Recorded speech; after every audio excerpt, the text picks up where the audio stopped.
Ito kule kumea wato obi ana.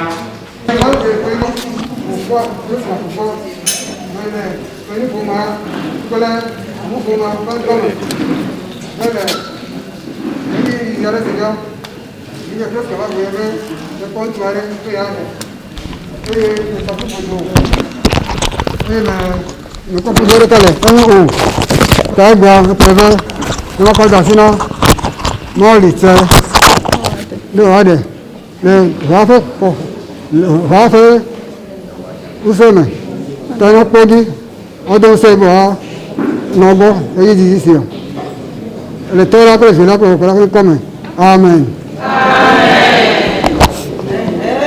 Mekwe pledge job. Meleka kareji na obe. Ya lo abe atuklasi. Ya be ayuno na ye podo na amau. Na unto adu sembe ya na dema. Amen.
La tola vilaple bobokopela pankome amen. Amen. Akotola no plani. La to nui. Kennedy Mali che ple Priska atua peni ola mapana. Kobazu oni odela le rame.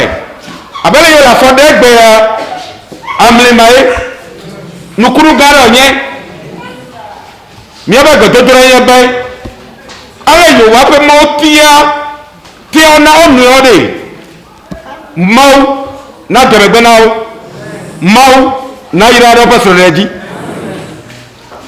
be o paso reji abele kentu ogble ya na wa ye podo na babubo. My brother, my sister, we are here this morning to celebrate a very special sacrament in the church, the sacrament of holy matrimony. When Kennedy and Priska will promise to each other, there will be a special bond between the two of them in marriage. We ask the Lord to protect their marriage. We ask the Lord to bless them. Coming together as God's family, let us continue to mind our sins, our shortcomings, and in humility pray for God's pardon and forgiveness. Nobi oto vo lamienye. Nani amiero ke bade jesimaro gojogojo o. Allah for na pote wa duki bobome. Abia chochoke. Demi abenu vota. Majesty before wala benye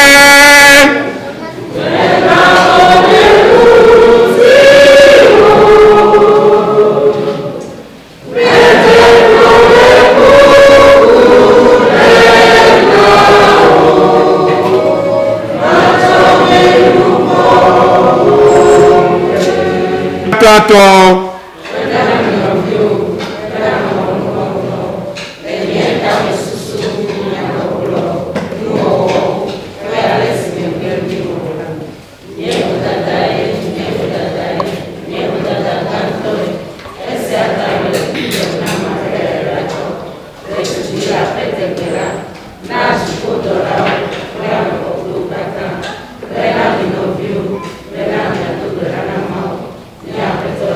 Màá sẹ́ka tó a tó a lé pọ́nú bẹ́ẹ̀ ni ẹ̀mí náà tún mi ọba gbẹ̀mẹ̀ pẹ́ẹ́nu fún ọkà tó a kẹ́mi.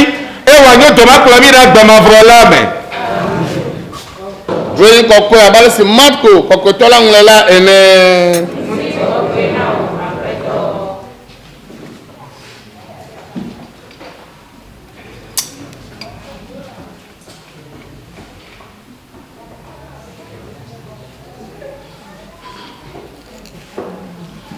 Marko ƒe agbalẽ ta ewo tso xexlẽme evelia dzi va ɖo evelia dzi. Our gospel reading is taken from the Gospel of St. Mark, chapter 10, reading from verse 2 to 12. Farisitɔ aɖewo va le etom kpɔ hebia be woɖe mɔ be tso xexeme ƒe gɔmedzedzea me ke la atukpla si Mawu wɔ eya ta ame agbletɔ kple ndrɔ̃ɖi ale ɖe srɔ̃ ŋu wo kple eve la wozu ame ɖeka elabe tso esia dzi yina la womeganye ame eve o ke boŋ wozu ɖeka eya ta nu si Mawu bla ɖeka la migana ame nama eme o. Esi wotrɔ va aƒeme la eƒe nusrɔ̃lawo gabia nu le nya sia ŋuti. Yesu gblɔ na be ne ame aɖe gbe srɔ̃ nyɔnu eye wode bubu la ewɔ ahasi ɖe eyama ŋuti.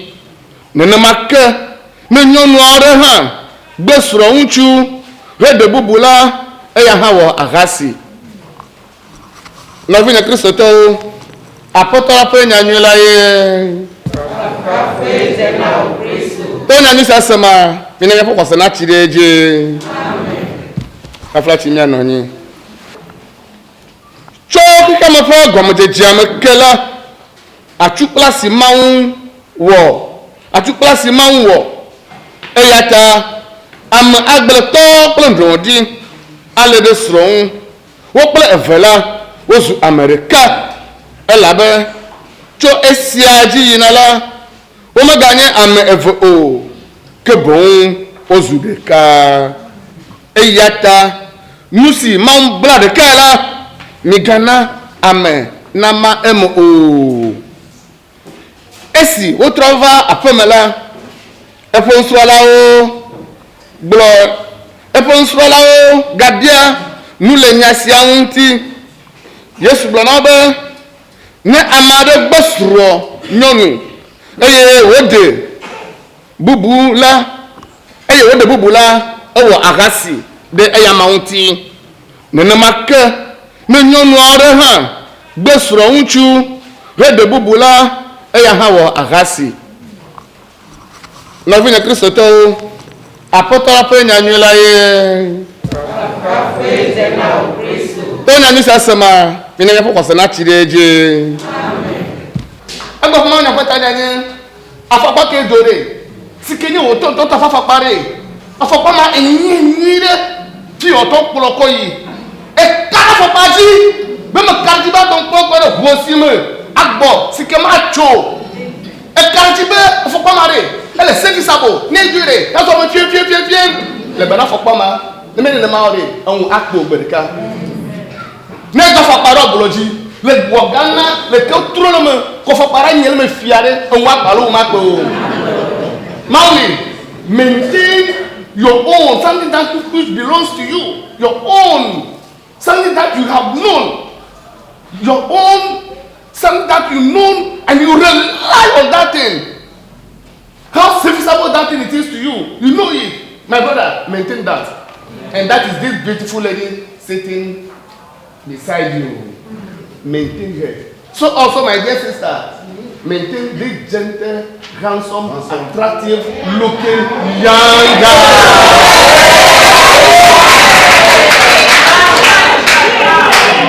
No kafu Yesu Kristo. No prefer ko banade. Egbere. So ro fe gede ode. Ni pe le vlo dodo ya ne boko lo fima wo so de fe gerore o zum pe le vlo dodo ka be na mia fada o pastor le so de wa na mere ya no ina me ka ba you want la lore e le fofo be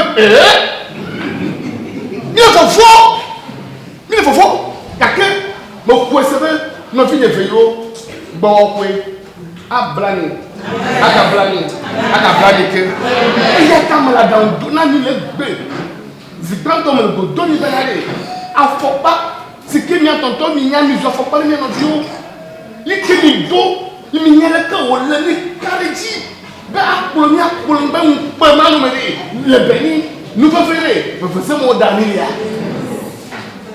nous considérer de haut sur la ligne de fere et me nya pe mauli ndeke la kiame il a croisé la mauli comme ça ça la kao ni brode ni be il fait TV il faut vous il faut quoi il faut do et a considérer comme non vie à caracho c'est ça tiens coup dans kiame il a croisé na o bon ben na place ko no fo na kawa ndeke ba ko sinu so be na o mais il n'y a pas de tout document en Amérique. Il n'y a pas de tout document là. Il document là. Il n'y a pas de tout document là. Bon, allez, il y a pas de mais donner le bonheur, il n'y a pas de lait, il n'y a pas de lait, il n'y a pas de pardonner le béni, ne me demande, ne glaçons à Kadiava. Ne glacé donc c'est là il t'a tiré comme un oh mon là il t'a amené là ne glacé strong on mato ya ta boa comme là on a tiré on se donner non mais c'est là ta maman ne fait pas couder on le grand pastras on va mettre du corps à part au créé alors pratical avec qui ça pour l'autre sitting practice for 5 weeks. Then the last one is 1 year. So my first pastor was I had it at Akwebe. Many Akwebe. That is not my father will change. That is not my father will. In the kind of talk about for church for that. Then my mother talk about the bishop. Lotonu. Yamuso. Listen to this, oh my brother, my sister. Maintain your own known, something which you have known. You will learn that thing. How simple it is. Maintain it. Let me say that. You don't need to don't worry. Tafati ono akolono breakfast do. Now we go burning. But for 40, it's a challenge to the bishop happen. Then sit down to the wall. You know it. That bishop, my father, where's up? I said, we go there. Do me. Y'all the team, no. I have a good job. Abolo litala margarine do paste to le fima granite paste margarine paste to go at it you me yawo you me ka ko you me ko cho no fi no me paste to mo ya me nda jolo so re fa and you like me na do no you to aba school dey father school dey azitutu be botare yawo na ni do mo ko so do me na dey e ka bolo ka magic paste aka ko dem na ti pa no ya wodu father man ko that time ni secretary ni father Felix apa e to pe to e ati ka dem dudu sister le tell boss so lo na gbogbo e ti ka dem no fi ne Christo to wo my teachers my brothers and sisters ye manai akaka as if you ke mo bol father ti o hallelujah maintain your own known reliable sensible shoe. Yanni Tim Vaka Bishop, l'automne paste. Mais Bishop, que father take care, sister take care, job of what de ma villa. Mais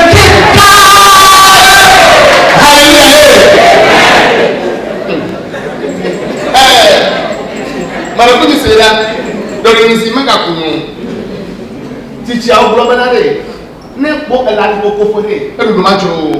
E go mele ebrore mi le koko. Ni le not mabrere. Ya semenam. Il va pas bishop le pogné. On pogné. Il me ka ma esta bota bolomere. Ka se me deni mode. E touch am pa ma tó ń dúró nọ́ọ̀tún yẹmẹlẹ nọ́ọ̀tún dé diabetes ma tiẹ̀ diabetes mẹlẹ́wọ́lọ́ títí àgbọ̀nmọ́lẹ́ dọ́n pé kárẹ̀ lọ́pọ̀ lọ́tọ́ rẹ̀ ẹ̀yìn àgbẹ̀lá gbẹ̀mọ̀ àgbẹ̀rẹ̀ yẹmọ tó ń dúró jọ̀kọ̀ fẹ́tọ̀ jẹ́rẹ̀ yẹmọ tó ń dàgbà dára ìgbà o àgbọ̀nmọ́dé kótókù pàápàá maintain your own known, reliable, traceable shoe in other ways to avoid disgrace. Many don't make a coach. Many yourself get to that day. You have known this lady for some years now. Maintain it.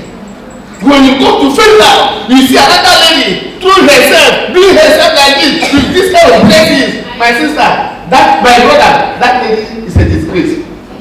When you take her, you are taking disgrace. What happened to me at the Solodo's house? Hallelujah. Nothing, Father, look at me. I'm going to the camera. You get back. Yàtọ̀ ìṣàgbọ̀nsáre kòkòlọ́kọ̀ rẹ̀ mẹ́gbẹ̀rún náà kòkòlò àmì ìtọ́ ẹ̀fọ́ akpẹ́lẹ́kọ́ ẹ̀bẹ̀ náà rẹ̀ akpẹ́lẹ́kọ́ àmì ìtọ́kọ́ ní àsìlẹ̀ fíàwọ̀ tẹ̀wọ̀ ọ̀dà voters àtọ́nù kúrò náà ọ̀bẹ̀ náà rẹ̀ mi nàmíàwẹ̀ wà no tóńtó èyí akpẹ́lẹ́kọ́ ìbá akpẹ́lẹ́kọ́ rẹ̀ ní tí wọ́n á darí sí náà rẹ̀ akpẹ́lẹ́kọ́ ní mo fọ́ bọ̀. Ne sɔrɔ da na ko eti afi ko ne eti funolo ne ti ma kɔ bɛ jɛ fi kake kɔ o sɔrɔ ne bɛ jɛ ka ne bɛ jɛ anyolo ne ti ma kɔ bɛ jɛ anyo the way you carry yourself that's how bitches your wife for you lekele sɔrɔ kɔri jumɛn lekele sɔrɔ ojira de ne ne bɔnbɔtɔ mɔfi o afɛnika o wa kpele na when you born her my dear your mother born her my dear. By your trouble, what makes them a prisoner? Or for your future, a prisoner. That can be done cheap. You don't call it fine. You call it money. But you're trying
ìrìnàjò ìrìnàjò tó ìrìnàjò tó tọ̀pẹ́ sí ọ̀rẹ́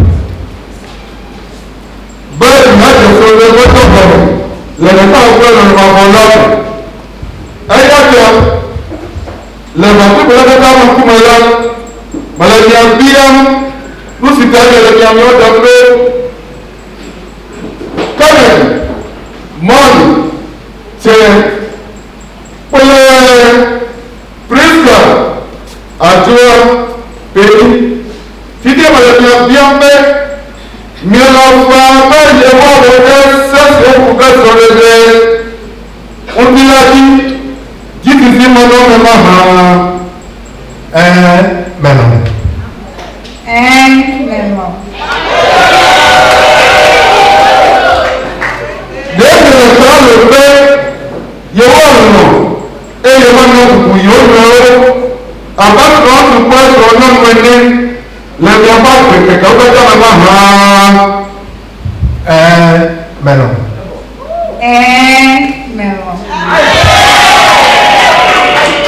Lẹ́yìn ọ̀dọ̀ lò pé dèbí tí ó kọ́kọ́ mọ́ ọ̀nà mi lọ, mi á kọ́ ọ̀rọ̀ lọ́nà mẹ́, mi á gbọ́ tẹ́lẹ̀ Kristo, pọ̀lọ́pọ̀ ọ̀dọ̀ fẹ́ sí ọ̀dùn máa.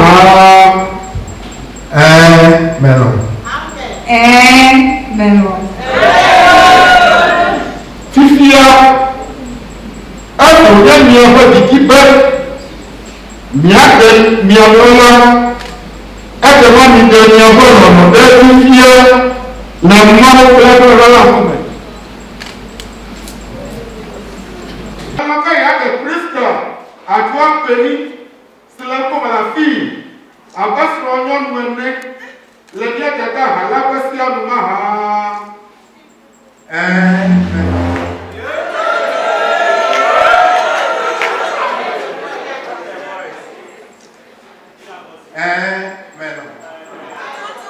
Priska Atwafeni Ẹnlọ́pẹ́ ìyáàbẹ̀ Kennedy Mọ́ọ̀lì tẹ Sẹlẹ̀kọ́mọ̀láfí àpẹ́sọ̀rọ̀ ń tu ẹni lẹ́ni ẹ̀dẹ̀dẹ̀ àlápẹ́sí ànúmọ̀ hàn.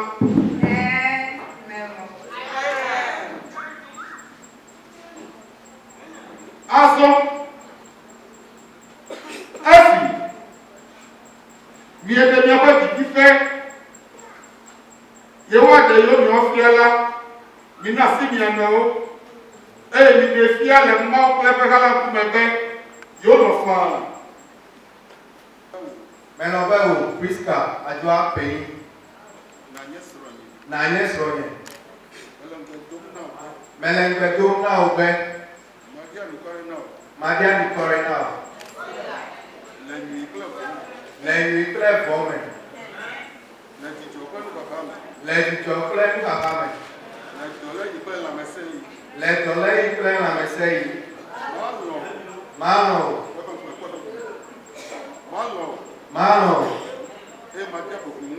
eye mate bubu ŋu o le nya kɛkɛwo katã me n'aɖeke makla mi ɖa tso mía nɔewo ŋuti o negbe kukue akla mía do.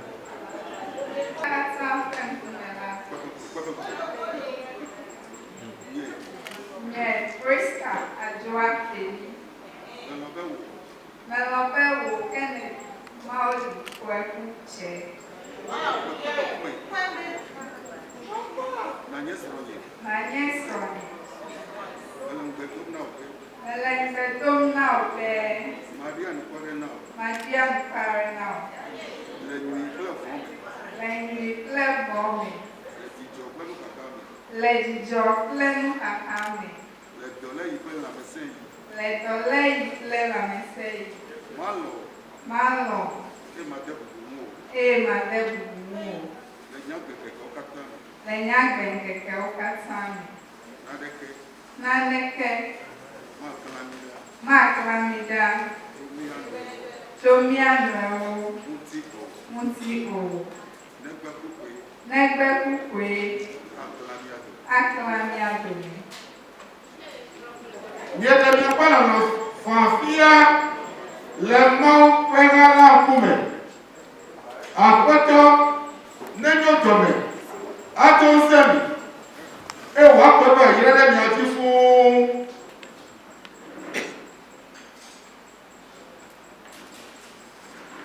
nusi máa bla ẹ̀ka ńlá amẹ̀gẹ̀tọ́ ẹ̀ka má ẹ̀mẹ̀ o amen.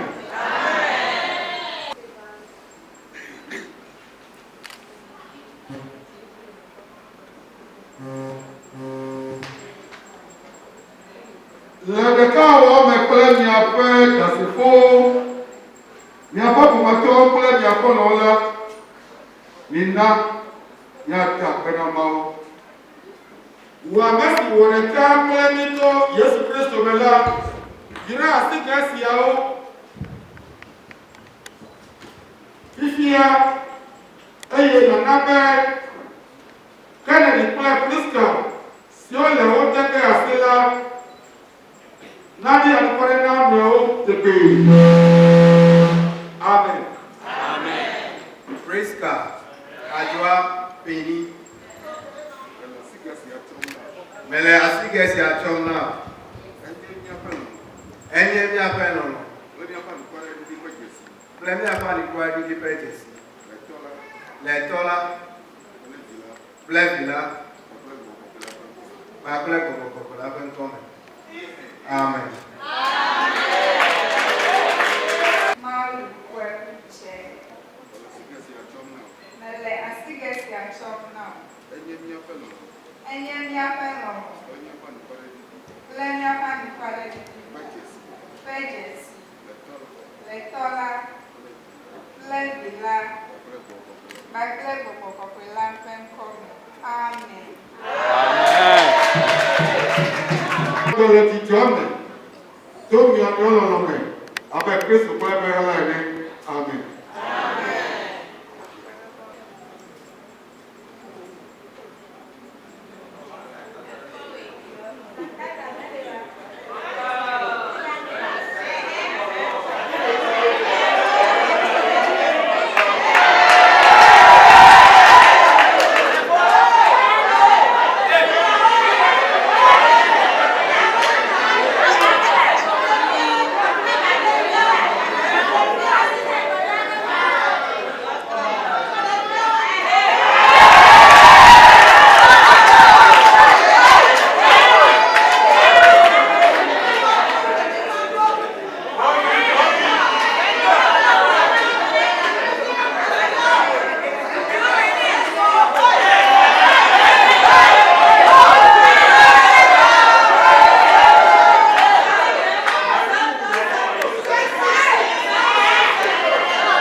gbẹdọdọra mi miawo oyi nyatɔ geɖewo nye gbẹdọdọra ƒe nyawo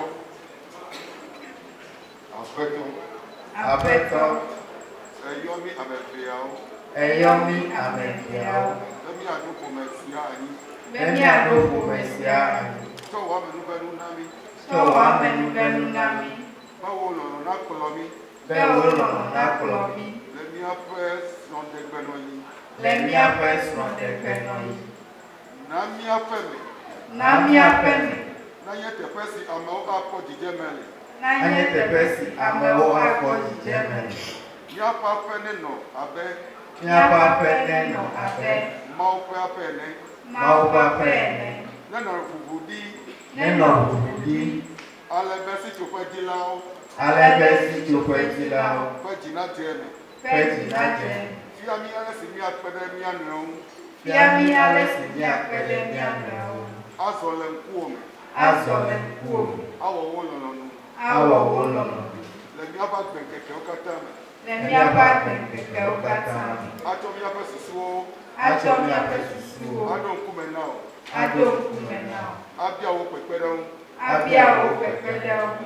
aɖe miaƒe dzidzɔ Aɖe míaƒe dzidzɔ. kple miaƒe fukpekpewo na wo Kple míaƒe fukpekpewo na wo. akplɔ ɖevi siwo Akplɔ ɖevi siwo nage nele mi la nage nele mi la aɖo gbɔwòe aɖo gbɔwòe. aƒetɔ Aƒetɔ. woe nye lɔlɔ̃ la Woe nye lɔlɔ̃ la. míele akpe dam na wo Míele akpe dam na wo. ɖe lɔlɔ̃ si nètsɔ bla mi la ta Ne lɔlɔ̃ si nètsɔ bla mi la ta. amen. Amen.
La de quand on me prend que la pour quand tu vas faire des salaires now.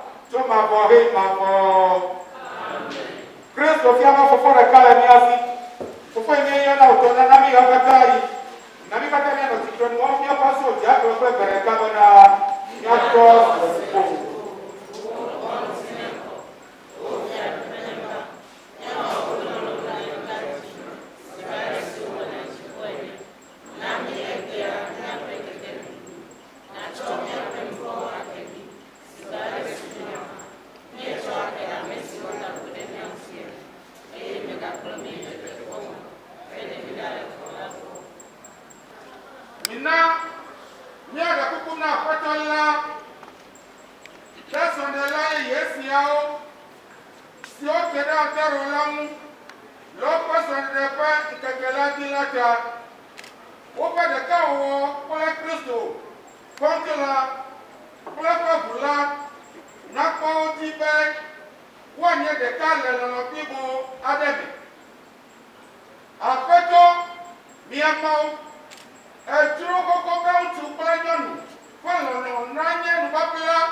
Yes, you are doing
rockstar, and they call me Eugene. Call your mommy, make I call my mommy. Where they everybody they should hear what I have to say. My baby, pretty baby, oh my sexy lady, I can't wait for our wedding. And on that day, happy birthday goes Suja, and on that day, happy birthday goes Suja, Open gate, then go open gate, oh, open gate, then go open for you. Open gate, open gate, oh, open gate, then go open for you.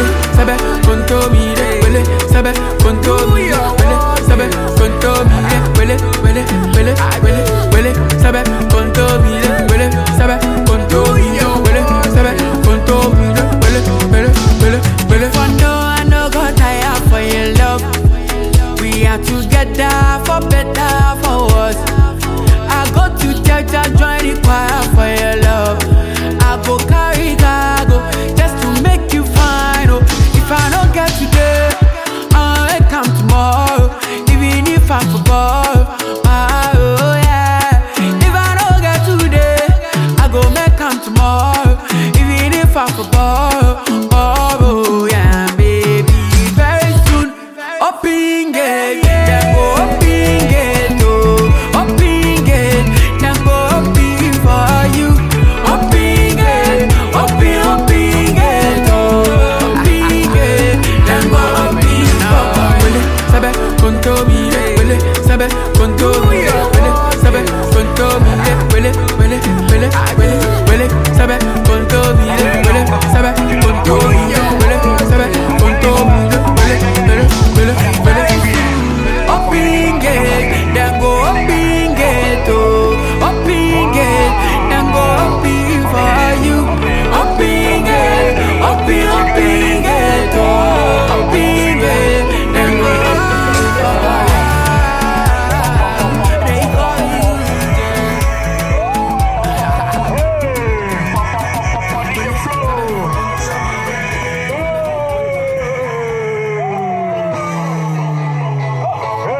You are wasting my drink. You are wasting my drink. Please, we need disposable. We need disposable.